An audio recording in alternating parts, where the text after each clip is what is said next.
اور ایسے بندوں کو کسی علیزے کی ضرورت نہیں ہوتی جو ان سے ہمدردی کرے یا ان پر ترس کھائے، اس لیے تم اس کے بارے میں پریشان ہونا چھوڑ دو۔ شہلا بہت نرمی سے اسے سمجھاتی رہی، وہ اسے کچھ کہنا چاہتی تھی مگر خاموش رہی۔ وہ شہلا کے ساتھ سب کچھ شیئر کرنا نہیں چاہتی تھی۔ بہت دیر تک وہاں بیٹھے رہنے کے بعد شہلا نے کہا تھا، اب چلیں، بہت دیر ہو گئی ہے۔ علیزے کچھ کہے بغیر ہی اٹھ کھڑی ہوئی تھی۔ اس دن گھر آنے پر نانو نے اسے بتایا تھا کہ عمر اسلام آباد چلا گیا ہے، اب وہ کچھ دن بعد آئے گا۔ علیزے نے کسی بھی رد عمل کا اظہار نہیں کیا تھا۔ لنچ کرنے کے بعد وہ ڈائننگ ٹیبل سے اٹھ رہی تھی جب نانو نے اسے کہا تھا، عمر ہم دونوں کے لیے کچھ چیزیں لایا ہے، وہ بیگ دے گیا ہے، میں نے بھی کھولا نہیں، سوچ رہی تھی کہ تم یونیورسٹی سے آ جاؤ گی تو کھولوں گی۔ علیزے خاموشی سے ان کا چہرہ دیکھتی رہی۔ اگر ایک دن پہلے گھر میں وہ سب کچھ نہ ہوا ہوتا تو شاید اس وقت وہ بڑی بےتابی سے نانو کی بات پر کچھ نہ کچھ کہتی، مگر ابھی سے کوئی بےتابی نہیں ہوئی تھی۔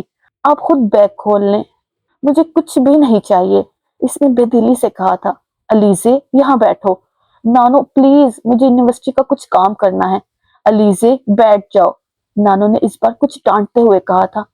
وہ کچھ متعامل سے کرسی کھینچ کر بیٹھ گئی۔ تم عمر سے ناراض ہو؟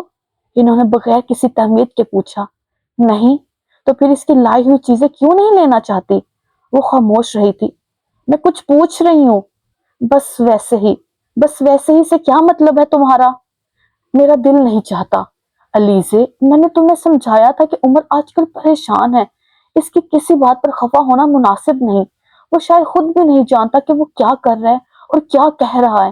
اگر سمجھنے کے قابل ہوتا تو فارن سروس میں اتنی اچھی پوسٹ چھوڑ کر یوں صرف باپ کی ضد میں پاکستان آ جاتا۔ نانو، میں اس کی کسی بھی بات پر ناراض نہیں ہوں، میں بے وقوف نہیں ہوں۔ تمہیں کل کی باتیں کیا بری نہیں لگی؟ بری لگی ہوں تو میں کیا کروں، میں یہاں سے تو جا نہیں سکتی۔ اس نے سر جھکائے افسردگی سے کہا تھا۔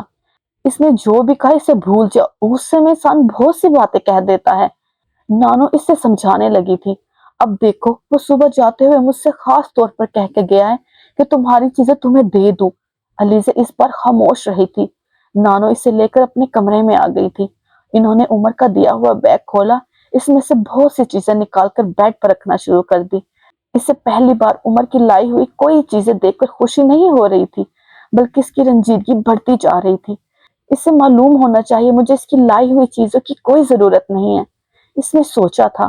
چیزوں کا ڈھیر اٹھانے کے بعد وہ کھڑی ہوئی تھی جب نانو نے اس سے کہا تھا، جب عمر واپس آئے تو تم ان چیزوں کے لیے اس کا شکریہ ادا کرنا۔ وہ ان کی ہدایات سن کر خاموشی سے کمرے سے نکل گئی۔ اپنے کمرے میں آ کر پہلی بار اس نے عمر کی دی ہوئی چیزوں کو بار بار دیکھنے کی بجائے ایک شاپر میں ڈال کر وارڈروب کے ایک کونے میں رکھ دیا تھا۔ سال میں 2-3 بار جب اس کی ممی اور پاپا اس کے لیے چیزیں بھجوایا کرتے تھے تو وہ انہیں بھی اسی طرح دیکھ کے بغیر وارڈروب میں رکھ دیا کرتی تھی، اور پھر انہیں صرف اسی وقت دیکھا کرتی تھی جب اسے کسی کو کوئی گفٹ دینا ہوتا تھا۔ وہ انہی چیزوں میں سے کچھ نہ کچھ نکال کر گفٹ کر دیتی تھی، یا پھر خود اسے اپنے استعمال کے لیے کسی چیز کی ضرورت پڑتی تو وہ ان شاپرز کی طرف متوجہ ہو جاتی۔ مگر عمر جب بھی اس کے لیے کچھ لاتا یا بھیجتا تھا تو وہ کبھی بھی ان چیزوں کو وارڈروب میں نہیں رکھتی تھی، وہ انہیں کمرے میں اپنے ساتھ رکھتی تھی یا پھر فوری طور پر انہیں اپنے استعمال میں لے آتی تھی۔ عمر 4 دن کے بعد لوٹا تھا اور ایک بار پھر اس کے چہرے پر وہی سکون اور اطمینان تھا جو انکل جہانگیر کے آنے سے پہلے اس کے چہرے پر تھا۔ رات کو کھانے پر وہ نانو کو اسلام آباد میں اپنی مصروفیات کے بارے میں بتا رہا تھا۔ چند ہفتوں تک ٹریننگ کے لیے سہلا جانا پڑے گا، پھر مجھے پوسٹنگ ہو جائے گی، وہ نانو کو کہہ رہا تھا۔ ولید کے ڈیڈی سے میری بات ہوئی ہے، وہ کہہ رہے تھے کہ اچھی پوسٹنگ دلوا دیں گے۔ وہ اپنے ایک دوست کا نام لے رہا تھا۔ تم خوش ہو نا؟ نانو نے اس سے پوچھا۔ خوشی؟ پتہ نہیں، مگر ہاں مطمئن ہوں۔ اس کے چہرے پر اب عجیب سی مسکراہٹ تھی، اور وہ اس لیے کہ آپ کے بیٹے نے میری راہ میں کوئی رکاوٹ کھڑی کرنے کی کوشش نہیں کی۔ اچھا، تم یہ سوپ تو تھوڑا اور لو، یہ میں نے صرف تمہارے لیے بنوایا ہے۔ نانو نے کمال مہارت سے بات بدل دی تھی۔ میں پہلے ہی کافی لے چکا ہوں، اس نے مسکراتے ہوئے منع کیا۔ علیزے خاموشی سے کھانا کھاتے ہوئے ان دونوں کے درمیان ہونے والی گفتگو سنتی رہی۔ نانو مسلسل اس کے ساتھ گفتگو میں مصروف رہی تھی۔ علیزے بہت جلد کھانے سے فارغ ہو گئی۔ جب وہ ایکسکیوز می کہہ کر کھڑی ہوئی تو نانو پہلی بار متوجہ ہوئی تھی۔ جاری رک جائیں، آپ نے اس ویڈیو کو لائک کیا، نہیں کیا نا تو پلیز لائک کر دے، اور چینل کو سبسکرائب کیا وہ بھی نہیں کیا ہوگا یقیناً، تو وہ بھی کر دے پلیز۔ اور اینڈ پہ کمنٹ کیا آپ نے؟